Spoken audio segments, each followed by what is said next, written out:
வணக்கம் உறவுகளே, எல்லாரும் எப்படி இருக்கீங்க? நல்லா இருக்கீங்களா? நானும் நல்லா இருக்கேங்க. இன்றைக்கி நம்ம பார்க்க போகிறது சுவையான மொறுன்னு சமோசா தாங்க பண்ணியிருக்கிறோம். அதுவும் இந்த சமோசாவை நல்லா ஹெல்த்தியாக கோதுமாவிலேயே செஞ்சுருக்கேங்க. ரொம்ப ரொம்ப டேஸ்ட்டாக சூப்பராக இருக்குங்க. சரி வாங்க, இந்த சுவையான சமோசா எப்படி செய்யலாம்னு பார்த்துக்கலாம்.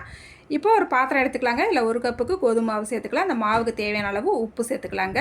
உப்பு சேர்த்துட்டு நல்லா கலந்து விட்டுட்டு 1 ஸ்பூனுக்கு எண்ணெய் சேர்த்துக்கலாம். அதுக்கப்புறமா கொஞ்சம் கொஞ்சமாக தண்ணி சேர்த்துட்டு இந்த மாவை சப்பாத்தி மாவு பதத்துக்கு நல்லா பிசைஞ்சு எடுத்துக்கலாங்க. பாருங்கள், நல்லா பிசைஞ்சு எடுத்துக்கிட்டாச்சு. அதுக்கப்புறமா இந்த மாவை நீல வாக்கில் இந்த மாதிரி நல்லா உருட்டி எடுத்துகிட்டு கட் பண்ணி எடுத்துக்கலாங்க.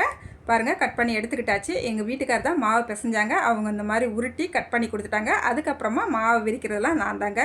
இப்போ ஒவ்வொரு பீஸாக எடுத்து எந்த அளவுக்கு எலசாக விரிக்க முடியுமோ அந்த அளவுக்கு நல்லா விரித்து எடுத்துக்கலாங்க.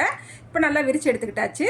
இப்போ ஒரு தோசைக்கல் அடுப்பில் வச்சுக்கலாங்க. நம்ம விரித்து வச்சுருக்கிறத மாவை உள்ளே சேர்த்துக்கலாம். சேர்த்துட்டு 2 பக்கமும் நல்லா திருப்பி போட்டு லைட்டாக மேலே ஒரு வெள்ளை கலரில் வருங்க. அந்தளவுக்கு வந்தால் போதும். ரொம்ப சவக்க விட்டுறக்கூடாது.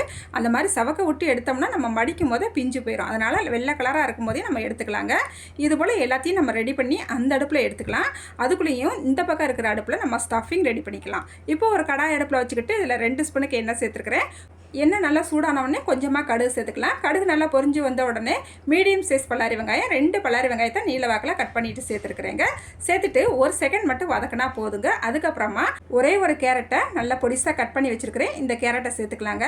கேரட்டை சேர்த்துட்டு நல்லா ஒரு தடவை கலந்து விட்டுக்கலாம். வெங்காயம் நம்மளுக்கு கண்ணாடி பதம் வர வரைக்கும் கூட வதக்கக்கூடாது. 1 செகண்ட் மட்டும் வதக்கினா போதுங்க. அதுக்கப்புறமா இது கூடவேவும் ஒரு உருளைக்கிழங்கை கட் பண்ணிட்டு சேர்த்துக்கலாங்க. உருளைக்கிழங்கை சேர்த்துட்டு நல்லா கலந்து விட்டுக்கலாம். இப்போ மறுபடியும் மூடி வச்சு ஒரு 5 நிமிஷத்துக்கு இதை வேக விட்டுறலாங்க. இடையில நல்லா கலந்து விட்டுக்கலாம். இப்போ 5 நிமிஷம் ஆயிடுச்சு. ஓப்பன் பண்ணி பார்த்துடலாம். பாருங்கள், உருளைக்கிழங்கு கேரட்டு சூப்பராக வெந்துருச்சுங்க. இந்த அளவுக்கு வெந்து வந்தால் பிறகு இதுக்கு தேவையான அளவு உப்பு சேர்த்துக்கலாம். ஒரு 1/4 ஸ்பூனுக்கு மஞ்சத்தூள், 2 டீஸ்பூன் வத்தப்பொடி சேர்த்துக்கலாங்க. நீங்கள் காரம் நல்லா சாப்பிட்றவங்களா இருந்தால் இன்னும் கொஞ்சம் கூட வத்தப்பொடி சேர்த்துக்குங்க. இப்போ நல்லா கலந்து விட்டுக்கலாம்.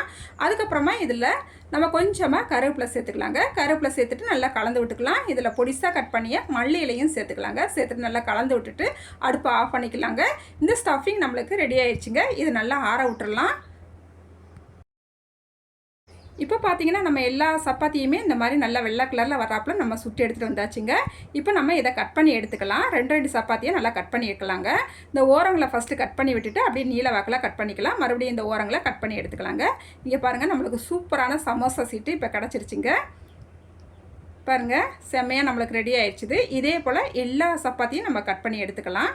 இப்போ நம்ம எல்லா சப்பாத்தியும் கட் பண்ணி எடுத்துக்கிட்டாச்சு. நம்மளுக்கு சமோசா சீட்டு சூப்பராக கிடச்சிருச்சுங்க. இப்போ ஒரு பவுலில் 2 ஸ்பூனுக்கு கோதுமை மாவு எடுத்து கொஞ்சமாக தண்ணி சேர்த்துட்டு நல்லா கரைச்சி எடுத்து வச்சுருக்கிறேன். அந்த பேஸ்ட்டை ஃபஸ்ட்டு நம்ம இந்த சமோசா சீட் இருக்குது பார்த்தீங்களா, அதில் 1 சைடு அப்படி தடவி விட்டுட்டு நல்லா முக்கோண சேப்புக்கு நல்லா மடித்து விட்டுக்கலாங்க. பாருங்கள், அதுக்கப்புறமா மறுபடியும் முக்கோண சேப்புக்கு மடிக்கணும். கீழே கொஞ்சம் கூட நம்மளுக்கு இடைவெளி இருக்கக்கூடாது. அந்தளவுக்கு மடித்து விட்டுட்டு இந்த மாதிரி ஸ்டஃபிங் நம்ம உள்ளே வச்சுக்கிற வேண்டியதாங்க. அதே போல் நம்ம உள்ளே வைக்கிறதுமே அதிகமாக வச்சிடக்கூடாது, கொஞ்சம் கம்மியாக வச்சுக்கலாம். அதுக்கப்புறமா இந்த பேஸ்ட்டை இந்த பக்கம்லாம் நல்லா தடவி விட்டுக்கலாங்க. பாருங்கள், அதுக்கப்புறமா மேலேயும் கொஞ்சம் கூட இடைவெளி இருக்கக்கூடாது. நல்லா கொஞ்சம் இறுக்கி நல்லா அமுக்கி மடிச்சுக்கிறணும். எக்ஸ்ட்ரா பீஸ் இருந்துச்சுன்னா அதை நல்லா கட் பண்ணி எடுத்துகிட்டு நம்ம பேஸ்ட் இருக்குது பார்த்திங்களா, அதை இந்த ஓரங்களில் நல்லா தடவி விட்டுட்டு மடித்து விட்டுக்கிற வேண்டியதாங்க. அவ்வளோதான். இதே போல் எல்லாத்தையும் மடித்து எடுத்துக்கலாங்க. நான் உங்களுக்கு இன்னொன்று கூட செஞ்சு காட்டுறேன். இப்போ ஒரு சமோசா சீட்டு எடுத்துக்கிட்டாச்சு. பாருங்கள், இந்த பேஸ்ட்டை நல்லா கீழே தடவி விட்டுக்கலாம். அதுக்கப்புறமா முக்கோண சேப்புக்கு இந்த சீட்டை அப்படி மடிச்சுக்கலாங்க. பாருங்கள், இப்போ மடித்து விட்டுக்கிட்டாச்சு. அதுக்கப்புறமா மறுபடியும் முக்கோண சேப்புக்கு அதை மடக்கிக்கிறணும். பாருங்கள், உங்களுக்கு ஸ்லோவாக செஞ்சு காட்டுறேன், நல்லா பார்த்துக்குங்க. இந்த மாதிரி நல்லா முக்கோண சேப்புக்கு மடிச்சுக்கிட்டு அதுக்கப்புறமா இதுக்குள்ளே தான் நம்ம ஸ்டஃபிங் வைக்க போகிறோம். இப்போ ஸ்டஃபிங் வச்சுக்கலாம். பாருங்கள், வச்சு முடிச்சுட்டு அதுக்கப்புறமா நம்ம வச்சுருக்கிற அந்த ரெடி பண்ணி வச்சுருக்கிற பேஸ்ட்டை இந்த பக்கம்லாம் நல்லா தடவி விட்டுட்டு அதுக்கப்புறமா இப்படி மடக்கி ஒட்டி விட்டுற வேண்டியதான். அவ்வளோதாங்க, ஈஸியாக மடக்கிடலாம். ஒன்று செஞ்சுக்கிட்டிங்கன்னா அடுத்தடுத்து செய்கிறதுக்கு ஈஸியாக இருக்கும். இது போல் நான் எல்லாத்தையும் ரெடி பண்ணி எடுத்துக்கிட்டேன். எனக்கு நான் இன்றைக்கி எடுத்துக்கிட்ட மாவுக்கு 16 சமோசா வந்துச்சுங்க. இப்போ நம்ம எல்லாத்தையும் ரெடி பண்ணி எடுத்துக்கிட்டாச்சு. இப்போ ஒரு கடாயில் எண்ணெயும் ஹீட் பண்ணி வச்சுருக்கிறேன். அடுப்பு சிம்மில் வச்சுக்கிட்டாச்சு. இப்போ நம்ம சமோசாவை உள்ளே சேர்த்துக்கலாங்க. சேர்த்துட்டு அடுப்பு சிம்மில் வச்சுக்கிட்டு இதை நல்லா பொரிச்சு எடுத்துக்கலாம். சமோசாவை உள்ளே சேர்த்த உடனே நம்ம திருப்பி விட்டுறக்கூடாது. ஒரு 2-3 நிமிஷம் ஆகட்டும். அதுக்கப்புறமா நம்ம திருப்பி விட்டுக்கலாம். பாருங்கள், ஒரு 2-3 நிமிஷம் ஆயிடுச்சுது. இப்போ நம்ம நல்லா திருப்பி விட்டுக்கிட்டாச்சு. 2 பக்கமும் நல்லா திருப்பி போடுங்க. நல்லா செவந்து வரணும். ஒன்று போல் செவந்து வந்த பிறகு நம்ம எடுத்துக்கலாம்.